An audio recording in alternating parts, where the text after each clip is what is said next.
Hello friends, welcome to civil staff. स्वागत है आप सबका हमारे इस प्रयास के लेक्चर में, जहां पे हम डेली मेंस के आंसर राइटिंग की प्रैक्टिस करते हैं। Because an answer a day will pave your way for Mussoorie stay. तो फ्रेंड्स, जैसा कि आप जानते हैं, हमने अपने प्रयास के इनिशिएटिव में प्रीवियस ईयर क्वेश्चंस को डिस्कस करने का न्यू इनिशिएटिव स्टार्ट किया हुआ है। एंड इस पर्टिकुलर सेगमेंट में हम GS1 के क्वेश्चंस डिस्कस कर रहे हैं। Right, so we are done with 16 lectures of GS1 and entire playlist, पूरी प्लेलिस्ट को देखने के लिए आप ऊपर आई बटन पे क्लिक करके you can see the full playlist of these lectures. ठीक है, you can see all the 16 lectures. Right, तो अब हम एक और क्वेश्चन के साथ आपके सामने हाजिर हैं। बट इससे पहले कि हम क्वेश्चन को स्टार्ट करें, एक इंपॉर्टेंट अनाउंसमेंट। आप सब जानते हैं कि टीम सिविल स्टाफ ने आपके करंट अफेयर्स की अच्छी तैयारी के लिए परिश्रम 2020 टेस्ट सीरीज को लॉन्च किया हुआ है। ये एक्सक्लूसिव टेस्ट सीरीज है जिसमें सिर्फ करंट अफेयर्स के ऊपर फोकस रहेगा हमारा। यहाँ पे आपको 24 फुल लेंथ टेस्ट मिलेंगे कंसिस्टिंग ऑफ 100 MCQs ईच, जिसका मतलब ये है कि आपको 2400 MCQs की मदद से, उनकी डिटेल्ड कॉम्प्रिहेंसिव एक्सप्लेनेशन की मदद से आपको एक अपॉर्चुनिटी मिलेगी to cover the most important dimensions of the most important news from the most important sources of UPSC, जैसे कि the Hindu, BIB, Indian Express, Live Mint etcetera. इसी के साथ फ्रेंड्स, जो हमारे डिलीवरेबल्स हैं, इसमें आपको डाउनलोडेबल क्वेश्चन पेपर इसमें मिलेगा। डिटेल्ड कॉम्प्रिहेंसिव एक्सप्लेनेशन जो है उसका भी PDF आप डाउनलोड कर सकते हैं। एंड साथ ही साथ, क्योंकि हमारा फोकस जो रहता है वो प्रीलिम्स और मेंस की कंबाइंड तैयारी में रहता है, so we shall be providing you with mains fodder with each test, जिसमें कि कुछ ऐसे पॉइंट्स जो आपके प्रीलिम्स के लिए तो इंपॉर्टेंट हैं ही, लेकिन वो मेंस के आंसर में अगर आपकी वैल्यू एनरिचमेंट कर सकते हैं तो वो भी हम सेपरेट फाइल उसकी आपको प्रोवाइड करेंगे हर टेस्ट के साथ। राइट, तो डिस्क्रिप्शन में आपको लिंक्स दिए हुए हैं। ठीक है, तो वहां पे आप क्लिक करके इसके सैंपल्स को देख सकते हैं। You can view the sample test also. हमने फ्री सैंपल टेस्ट अवेलेबल करा दिया है अपने वेबसाइट पे, so do check out the links in the description. उन पे क्लिक करके आप फ्री सैंपल टेस्ट दे के देखिए, उसको अटेम्प्ट कीजिए। And you can also watch the entire video solution of all those questions as well. Right, and accordingly you can enrol in this test series. ठीक है, तो एक एडिशन इसमें और की है फ्रेंड्स हमने, कि अब से इसके जो क्वेश्चन पेपर हैं वो हम हिंदी में भी प्रोवाइड कर रहे हैं। राइट, जो एक्सप्लेनेशन है वो तो इंग्लिश में रहेगी, बट क्वेश्चन पेपर वो इंग्लिश में भी आपको मिल जाएगा डाउनलोडेबल फॉर्म में। Right, so having said that, अब हम आज के जो क्वेश्चन जिसको हमने डिस्कस करना है उस पर चलते हैं। ये 2017 में क्वेश्चन पूछा गया था and the question was clarify how mid 18th century India was beset with spectre of fragmented polity. ठीक है, काफी अच्छा क्वेश्चन है, काफी पोइटिक सा क्वेश्चन साउंड कर रहा है। इसमें वोकैबुलरी काफी अच्छी चाहिए। अगर इंग्लिश मीडियम में आप इसको अटेम्प्ट कर रहे हैं तो you need to have a good vocabulary to understand this question. ठीक है, इस क्वेश्चन में देखिए क्या लिखा हुआ है। इसमें लिखा हुआ है क्लैरिफाई। ठीक है, कि आपको क्लैरिटी देनी है, क्लैरिफाई करना है। ठीक है, और क्लैरिफाई, जब भी किसी चीज पे क्लैरिटी करते हैं हम क्या करते हैं, हम लाइट थ्रो करते हैं। ठीक है, तो थ्रो लाइट ऑन और क्लैरिफाई, ये काफी मिलते जुलते डायरेक्टिव्स हैं। दोनों डायरेक्टिव्स की जो डिमांड्स होती हैं वो लगभग सेम होती हैं। ठीक है, क्लैरिफाई करना किस चीज को है, वो कह रहे हैं how mid 18th century India, यानी कि 1750s के आसपास का टाइम। ठीक है, नॉट एग्जैक्टली 1750, लेकिन इससे आगे पीछे का, बीच का 1750s के आसपास का टाइम जो था इंडिया में, इट वाज बिसेट, यानी कि इस पे रैम्पेंट चीजें थी। क्या? Spectre of fragmented polity. What is spectre? Spectre मतलब घोस्ट एक तरह से, या फिर हॉन्ट करना, कि इस टाइम पे India it was being haunted with fragmented polity, by fragmented polity. यानी कि हमने स्पष्ट करना है कि मध्य 18वीं शताब्दी का भारत विखंडित राज्य तंत्र की छाया से किस प्रकार ग्रसित था। ठीक है, किस तरह उसके चपेट में आया हुआ था। ठीक है, तो हमने इसकी क्वेश्चन को इस तरह से समझ के इसको एड्रेस करना है। ठीक है, तो इसके कीवर्ड्स को फिर से एक बार देख लेते हैं हम। यहाँ पे डायरेक्टिव है क्लैरिफाई, तो हमने समझ लिया कि क्लैरिफाई हमने क्या करना होता है, हमने थ्रो लाइट करनी होती है, शेड करनी होती है लाइट। ठीक है, हमने स्पष्ट करना होता है किस तरह से मिड 18th सेंचुरी इंडिया जो था, इट वॉज बिसेट। बिसेट मतलब उसमें काफी चीजें देखने को मिल रही थी। क्या देखने को मिल रहा था? स्पेक्टर ऑफ फ्रेगमेंटेड पॉलिटी, यानी कि जो पॉलिटी थी, जो इंडिया का पॉलिटिकल स्ट्रक्चर था, वो बुरी तरह से फ्रेगमेंट हो चुका था। इस चीज को हमने बताना है। ठीक है, तो इस तरह के क्वेश्चन में हम इंट्रोडक्शन में क्या लिख सकते हैं, we can draw a picture of 18th century. Draw a picture का मतलब ये नहीं कि मैप ही ड्रॉ करना है, आप चाहें तो मैप कर सकते हैं ड्रॉ। अगर आपको मिड 18th सेंचुरी इंडिया का पॉलिटिकल मैप ड्रॉ करना आता है, if you are aware of how to draw that map, ठीक है, और आपने खासकर ये हिस्ट्री ऑप्शन वाले बच्चों को तो डेफिनेटली आता होगा, तो वहां पे आप यूज कर सकते हैं इस मैप को। ठीक है, तो इंट्रोडक्शन में you can draw a small map, जिसमें आप बता सकते हैं कि मुगल एम्पायर इतना था, बीच में इंडिपेंडेंट स्टेट्स कुछ इस प्रकार उभर के आ रहे थे। ठीक है, तो इंट्रोडक्शन में आप वो बता सकते हैं, प्लस साथ में अपने वर्ड्स के साथ उसको ऑगमेंट कर सकते हैं, ये बता के कि किस तरह से मुगल एम्पायर का डिक्लाइन होना स्टार्ट हो गया था, इंडिपेंडेंट स्टेट से मर्ज होना स्टार्ट हो गए थे, और इस वजह से इंडिया में फ्रेगमेंटेड पॉलिटी देखी जा रही थी। इसके बाद फ्रेंड्स आपने पिक्चर डिपिक्ट करनी है। ठीक है, इसमें ध्यान रहे फैक्टर्स जिसकी वजह से फ्रेगमेंटेड पॉलिटी थी, उनको डिस्कस नहीं करना हमने। हमने क्लैरिफाई करना है कि किस तरह से ये फ्रेगमेंटेड पॉलिटी थी। तो जो ऐसे इवेंट्स, जो ऐसे इंसिडेंट्स जो फ्रेगमेंटेड पॉलिटी को शो कर रहे हैं, डिपिक्ट कर रहे हैं, वो हमने बताना है। तो किस तरह से हम बता सकते हैं, डिक्लाइन और मुगल और उनका क्या इंपैक्ट पड़ रहा था इंडिया के ऊपर, वो एक तरह से डिपिक्ट करेगा फ्रेगमेंटेड पॉलिटी।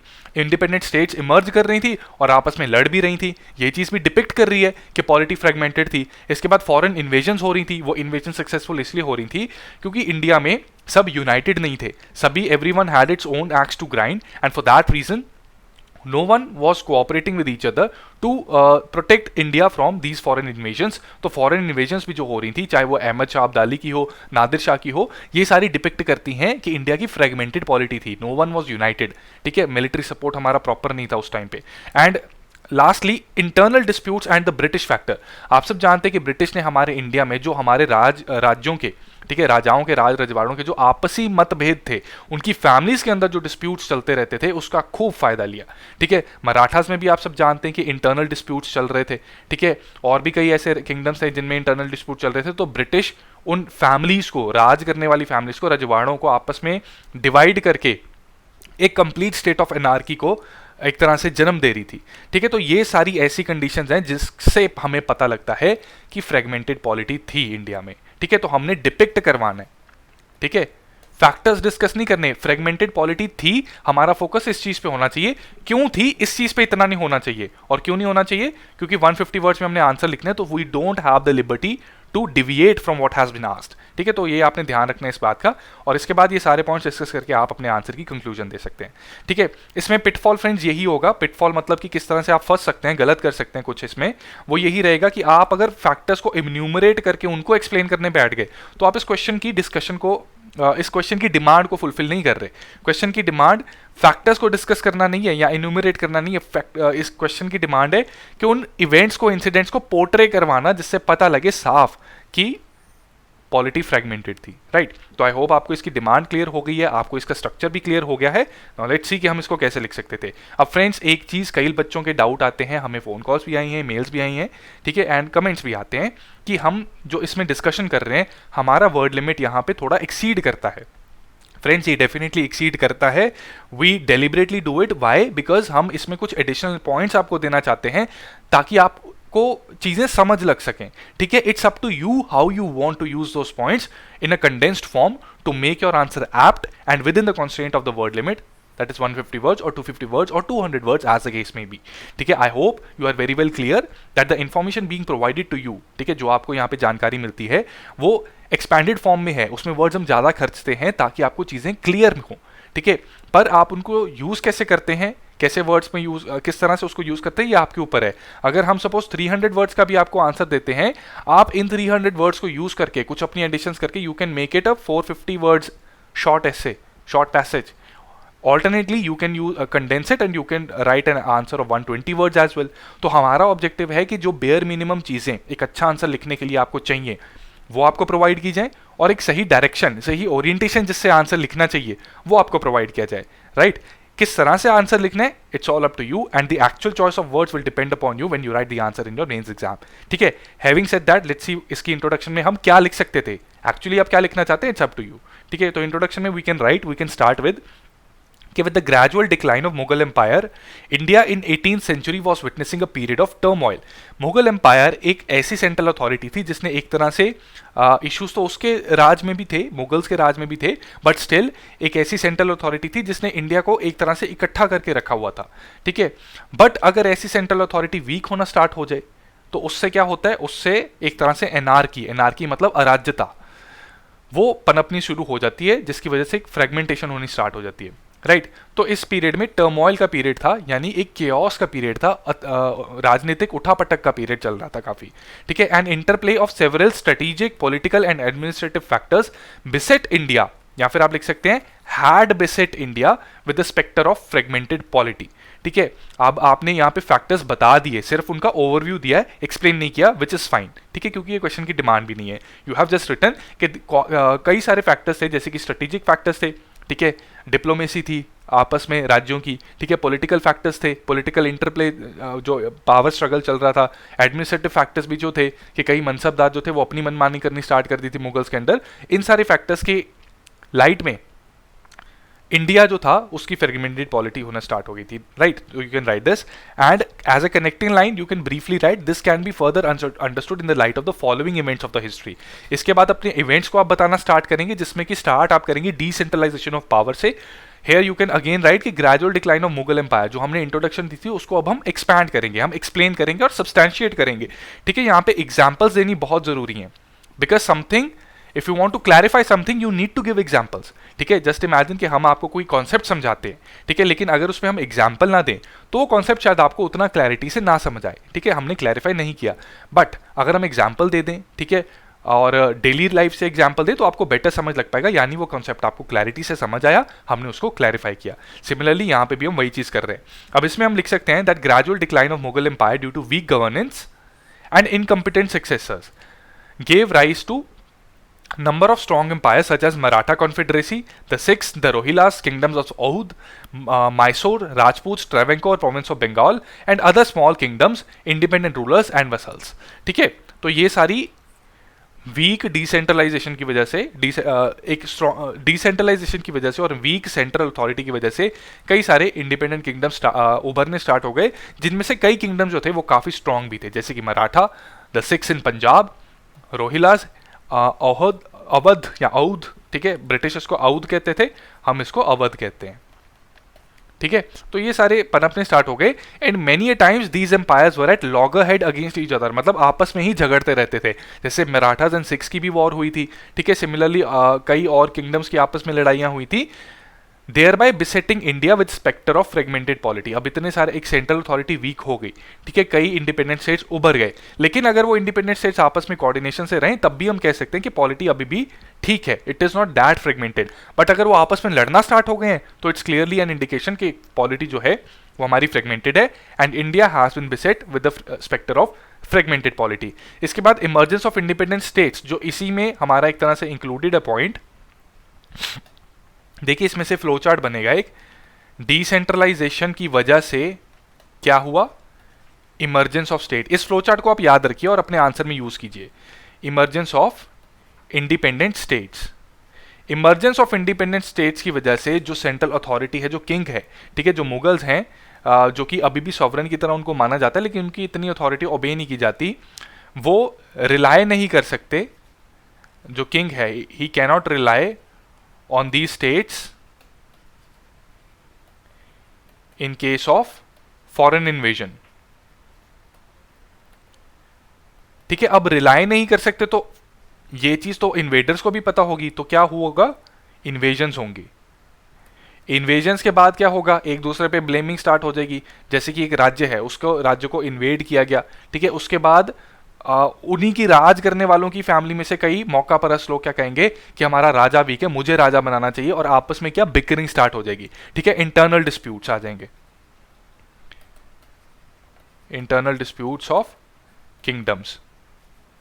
और इस केस में ब्रिटिश भी अब इस टाइम के आसपास हमारे कंट्री में आ चुके हैं। वो क्या करेंगे, उन्होंने तो अपना इकोनॉमिक इंटरेस्ट प्रमोट करना है, और वो तो इस फिराक में बैठे हैं कि अपनी मर्जी का राजा किसी किंगडम में प्लेस करवा के अपने इकोनॉमिक इंटरेस्ट को प्रमोट करवाएं। वो क्या करेंगे, एडवांटेज उठाएंगे, तो advantage will be taken by British, ठीक है। तो इसमें डिसेंट्रलाइजेशन, उसकी वजह से emergence of independent states, lack of unity, lack of military strength, ठीक है, thereby central authority can not rely on these independent states in case of a foreign invasion. उसकी वजह से क्या होगा, फॉरेन इन्वेजन होगी, ठीक है। फॉरेन इन्वेजन के बाद इंटरनल डिस्प्यूट स्टार्ट हो जाएंगे। इंटरनल डिस्प्यूट्स का फायदा कौन उठाएगा, ब्रिटिश उठाएगा, ठीक है। और उस वजह से ये क्या चीजें बता रही है, सारी चीजें बता रही हैं कि इंडिया की पॉलिटी कंप्लीटली फ्रेगमेंटेड है, ठीक है। तो इमर्जेंस ऑफ इंडिपेंडेंट स्टेट्स में हम लिख सकते हैं that there was largely a state of anarchy prevalent in mid 18th century India. Several local governors such as Awadh, Hyderabad, Bengal, they began to defy the central authority of Mughals and founded independent states. While they acknowledged Mughal emperor as a symbolic political sovereign, but exercise autonomy in the local administration, the empire couldn't rely upon them for financial and military help during foreign invasion, ठीक है। ये point हमने clear कर लिया already. इसके बाद foreign invasions होंगी और हो भी रही थी, ठीक है। तो जो पीरियड था मिड 18th century का, it made India vulnerable to foreign invasions. The internal bickering among Mughal family members and the factionalism among the nobles had emboldened first Nadir Shah. इन्होंने ये जो अंडर की हमारी वीक एडमिनिस्ट्रेशन थी उसने हिम्मत दी इन्वेडर्स को, जैसे कि नादिर शाह और Ahmad Shah Abdali, to invade India. Nadir Shah ने किया 1739 और अहमद शाह अब्दाली ने कई बार किया, ठीक है। कुछ रिकॉर्ड्स के हिसाब से ही invaded 7 times in the period between 1748 to 1767, ठीक है। इसके बाद ब्रिटिश इंटरवेंशन और ब्रिटिश एक तरह से कहें इंटरफेरेंस हम कहेंगे इसको, ठीक है, उसने भी एक इंपॉर्टेंट रोल प्ले किया और उसकी वजह से भी जो हो रहा था वो भी डिपिक्ट कर रहा था कि इंडिया की पॉलिटी फ्रेगमेंटेड है। The British who had an eagle eye on the riches of India या richness of India wanted to take the advantage of political vulnerabilities for its economic gains. Prevalence of family disputes in several independent states gave a chance to British to mingle with the internal politics of India that unleashed a reign of internal disputes and war.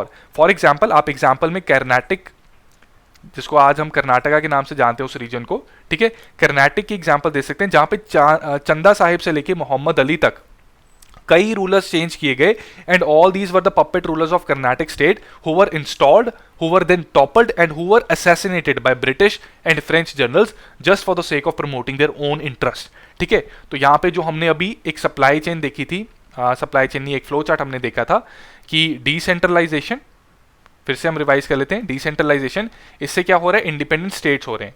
Independent states आने की वजह से जो king है, जो empire है, Indian empire है, वो नहीं रिलाई कर सकता इन इंडिपेंडेंट स्टेट्स पे for military support and financial aid during invasion. तो उससे क्या होगी, इन्वेजन होगी।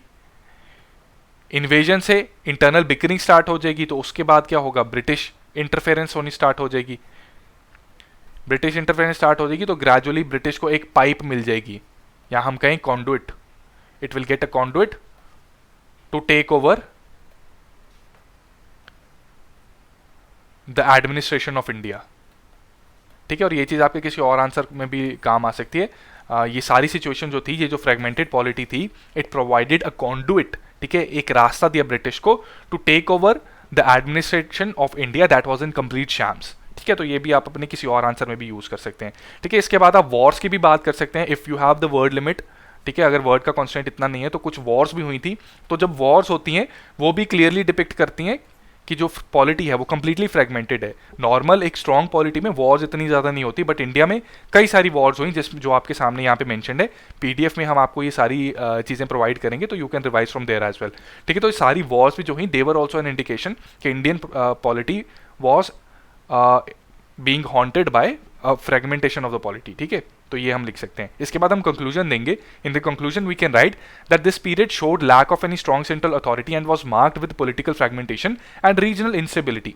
The ruler of Delhi was no longer the de facto ruler of India, ठीक है, and the right to live in mid 18th century was rendered to right to struggle for survival, ठीक है। Friends, ये एक value added line है, it's from a very important article, very famous article, ठीक है। किसी हिस्टोरियन ने ये चीज़ बोली थी, तो यहाँ पे आप उसको अपने आंसर में कोट कर सकते हैं, राइट। तो you can take a note of this line in your notes also, जहाँ पे भी आप मिड 18th मिडीवल इंडिया को पढ़ रहे हैं, मिडीवल और मॉडर्न का जहाँ पे ट्रांजिशन होना स्टार्ट हो गया उसको जहाँ पे भी पढ़ रहे हैं, तो you can write this line, ठीक है। तो इसमें right to live in mid 18th century was rendered into right for struggle for survival, ठीक है। At the same time, amidst the bickering among regional rulers, there was a state of anarchy that turned freedom of trade into ransom and robbery, ठीक है। Wars की वजह से freedom of trade बिल्कुल एक तरह से खत्म सा हो रहा था, ठप हो रहा था, और उसकी जगह रैंसम और रॉबरी स्टार्ट हो रही थी। All this conditions clearly depict that India at this time was haunted by a fragmented polity, right. तो 150 वर्ड्स का आंसर है, इसको बहुत ही सिंपल तरीके से हम लिख सकते हैं, बट इसमें ध्यान ये रहना चाहिए कि जो क्वेश्चन ने पूछा है हमने उसी का आंसर करना है, ठीक है। तो आई होप हमारे इस लेक्चर की मदद से आपको एक क्लैरिटी मिली है that how to write the answer, ठीक है, क्योंकि हमारी इस सीरीज का ऑब्जेक्टिव भी यही है, we don't want to dictate you the answers, ठीक है। We want you to know that how to write good answers, के गुड आंसर लिखने की कंडीशंस क्या है, प्री कंडीशंस क्या है, what are the requirements for writing good answers, ठीक है। और उन रिक्वायरमेंट्स को यूज कैसे करना है, that we depict in these lectures, that we portray in this lectures, and our lectures are regular as well as free, so that आप अपनी डेली कुछ ना कुछ इसके साथ प्रैक्टिस कर सकें, राइट। तो अभी पेन उठाइए और इस क्वेश्चन को आंसर करने की कोशिश कीजिए with in the constant of words, right. So I hope आपको इससे बेनिफिट मिलेगा, and to watch a complete playlist of GS1, do check out the links by clicking on the I button, right. You will get all the 17 lectures at one place. Also do check out the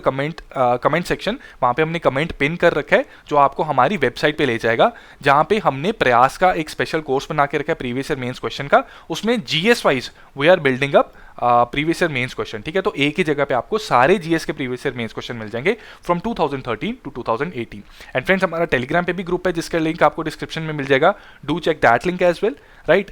end हमारे Telegram channel को भी subscribe कीजिए, जहाँ पे हम अपने free content के PDFs को शेयर करते हैं. Also friends, you can drop us a mail in case आपको कोई क्वेरी है या आपको कोई डाउट है at this email ID, that is hello@civilstaff.com.